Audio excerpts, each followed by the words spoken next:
Molt bé. Sobre el tema de les dades, hi ha la llei de protecció de dades. Les empreses són conscients que s'ha de complir la llei de protecció de dades? Jo crec que majoritàriament, és a dir, jo crec que la consciència hi és, però la praxis és diferent. És a dir, una pime o una petita empresa li és complicat gestionar tot el que requereix la llei de protecció de dades, sincerament. És a dir, hauries de passar per uns processos d'ISOs, etc que et garanteixin aquesta protecció.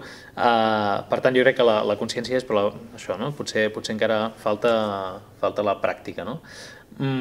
Tot i així és un element importantíssim,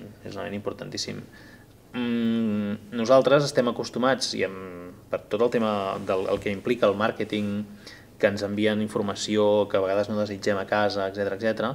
Cada cop jo crec que hi ha més gent recelosa de la seva privacitat i de les seves dades, no? I per tant la llei de protecció de dades és molt important poder-la tenir ben aplicada, no?